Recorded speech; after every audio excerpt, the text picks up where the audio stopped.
আর দর্শক, এই মুহূর্তে কিন্তু আবারও টেলিফোন লাইনে রয়েছেন সেই আইএসএফ নেতা হোসেন গাজী। টানার মুখ থেকে আমরা শুনবো বিস্তারিত। হোসেন গাজী, আপনার মুখ থেকে জানতে চাইবো যে গতকাল ভাঙড়ের প্রাক্তন বিধায়ক তৃণমূলের আরাবুল ইসলাম তিনি গ্রেফতার হয়েছেন, কিন্তু কিছুদিন আগে সেই আরাবুল ইসলাম মিডিয়ার সামনে বাইট দিয়েছিল যে যে লোকসভা ভোটের পরে নওশাদ সিদ্দিকী নিজের এলাকায় ছুটে পালানোর রাস্তা পাবে না, এবং যারা আরাবুল সমর্থক কর্মীরা রয়েছে তানারা বলছে যে একটা আরাবুল জেলে গেছে, হাজারো হাজার আরাবুলের সৈনিক আছে। এই বিষয়ে কি বলবেন আপনি আইএসএফ নেতা হয়ে? দেখুন, এক আরাবুল চলে গেছে, হাজার আরাবুল তৈরি হবে, সেটা কারা? তারা কারা? এটাই প্রথমে খোঁজ নিতে হবে। আরাবুল কোনো রাজনৈতিক নেতা বলে আমার কোনো ধারণা নেই। আমরা জানি সে একটা তোলাবাজ, সে একটা জচ্চোর মানুষ, এসে বসে ভাই লুটে পেটে খাই। তিনি এবং তার ছেলে হাকিমুল ইসলাম এবং তার সঙ্গ সাথী যতগুলো আছে চেলা চামচরা, তাদের উদ্দেশ্যটা কি? উদ্দেশ্যটা হলো রাজনীতিটা করে কারা? রাজনীতির উদ্দেশ্যটা কি? রাজনীতির উদ্দেশ্য আমি সামাজিকভাবে মানুষের অধিকার পাইয়ে দেওয়ার শপথ নিলাম। তার নামই তো স্বচ্ছ রাজনৈতিক দলের নেতাদের ভাবনা।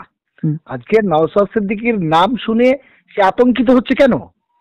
নওশাদ সিদ্দিকী সাহেবের রাজনীতির বয়স কত? আর আরাবুল ইসলাম কবে থেকে রাজনীতি করছে? আরাবুল অনেক দিন থেকে রাজনীতি করেছে, রাজনীতি করে অনেক সম্পত্তি গড়িয়েছে। একসময় ফুল বিক্রি করতো, এখন কোটিপতি হয়েছে। আগে ঝুড়ি নিয়ে ঘুরতো, এখন বডিগার্ড নিয়ে ঘুরতে হচ্ছে।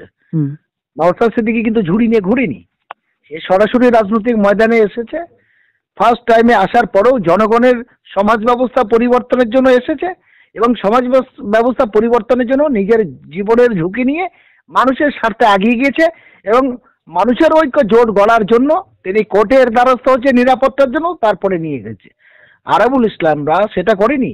তারা এই রাজনীতি করে স্বার্থসিদ্ধি করতে গিয়ে জেল খেটেছে, নিজের দলের নেতাদের খুন করতে গেছে, নিজের দলের মধ্যে দুটো তিনটে করে গ্রুপ তৈরি হয়েছে। আজকে আরাবুল মারবে, কাইজার মারবে, হাকিমুল মারবে, জাহাঙ্গীর মারবে, এটাতে এদের প্রথা হয়ে দাঁড়িয়েছে। কে ওখানে শিরোনামের নেতা হবে, কতটা তার এখতিয়ার ক্ষমতা দখল করবে, কিভাবে লুটপাট করে খাবে। আর তার কারণে আরাবুল নিজের এলাকায় জিরো, নিজের এলাকার কোনো স্থান পায়নি, অন্য জায়গায় গিয়ে ভোটে দাঁড়াতে হয়েছে। এটা তো বুঝে নিতে হবে।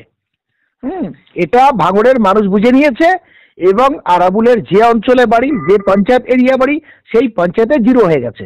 আর আরাবুল ভয়তে নিজের এলাকায় দাঁড়াতে পারেনি। আরাবুলের ছেলেও নিজের এলাকায় পঞ্চায়েতে দাঁড়াতে পারেনি, সেখানে ভরাডুবি হয়েছে। অন্য জায়গায় গিয়ে বাদলিং দিতে তো অত সুবিধা হবে না। মানুষ বুঝতে পেরেছে ভাঙড়ের মানুষ আগামী দিনে এই তৃণমূলের অস্তিত্ববিহীন হবে, এটা তৃণমূলরা ভালো করে বুঝে গেছে। কিন্তু নওশাদ সিদ্দিকী এই বিষয়ে একটা বাইট দিয়েছেন। তিনি বলেছেন যে ক্যানিং পূর্বের বিধানসভার বিধায়ক শওকত মোল্লার নেতৃত্বে যেভাবে ভোট গণনা দিন থেকে একের পর এক উত্তপ্ত হয়েছিল, সেই ক্যানিং পূর্বের বিধায়ক শওকত মোল্লার নেতৃত্বে তানাকে অ্যারেস্ট করা দরকার। আপনি কি বলবেন এই বিষয়ে? একদম আমি একমত।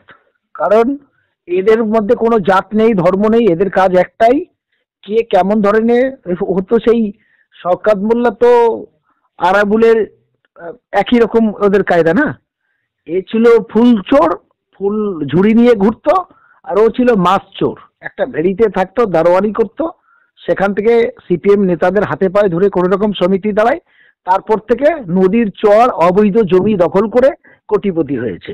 হ্যাঁ, এখন সে তার বাঁচার তাগিদের জন্য সাধারণ একজন এমএলএ, তার পেছনে 4 গাড়ি পুলিশ নিয়ে ঘুরছে।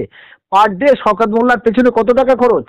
সে যদি স্বচ্ছ ভালো নেতা হবে, তার পেছনে 4টে এক্সট্রা গাড়ি নিয়ে ঘুরতে হচ্ছে কেন? এটা বুঝে নিতে হবে। সে তো কোনো ভিআইপি মন্ত্রী নয়, সর্বভারতীয় কোনো নেতা নয়, তাহলে তার পেছনে 4টে করে গাড়ি নিয়ে ঘুরছে কেন? আমি যদি স্বচ্ছ ভালো এত ভালো নেতা হলাম, তাহলে আমার তো 4টে গাড়ি নিয়ে ঘুরতে হচ্ছে কেন? নিজের এলাকায় নিজেও একা ঘুরতে পারছে না, এটা বুঝে নিতে হবে। তার মানে তার মধ্যেও এত দুর্নীতি এসেছে, মানুষ তার প্রতি এত অসন্তুষ্ট যে নিজের বাঁচার জন্য 4টে করে গাড়ি নিয়ে ঘুরতে হচ্ছে। যেমন শাহজাহান শেখ ইঁদুরের গর্তে লুকিয়ে গেছে, উত্তম সেও গেছে, আবার ওই শিবু প্রসাদ নাকি শিবু, সেও এরকম কোথায় জঙ্গলের মধ্যে লুকিয়ে গেছে। ফলে তৃণমূলের অসংখ্যা শুধু আরাবুল কাইজার বা ওই শওকত মোল্লা না, টোটাল দক্ষিণ 24 পরগনা প্রত্যেকটা পঞ্চায়েতে যদি এক সঠিক তদন্ত হয়, তাহলে প্রত্যেকটা তৃণমূলের প্রধান তারা জেলে যাবে। প্রত্যেকটা তৃণমূলের প্রধান এই দুর্নীতির দায়ে তাদের জেল সাজা খাটতে হবে। তারা সবাই কোটিপতি হয়েছে। এটা সঠিকভাবে আপনাদের মাধ্যমে আমরা অনুরোধ রাখবো, সঠিকভাবে সরকারি সম্পত্তি নষ্ট করেছে এবং গরিব মানুষের অধিকার তারা হরণ করেছে, নিজেদের স্বার্থ পূরণ করেছে। প্রত্যেকটা তৃণমূল নেতাদের বিরুদ্ধে সঠিক তদন্ত হওয়াটা দরকার। ধন্যবাদ, ধন্যবাদ পাবলিক বাংলার টেলিফোন লাইনে থাকার জন্য আপনাকে অসংখ্য ধন্যবাদ।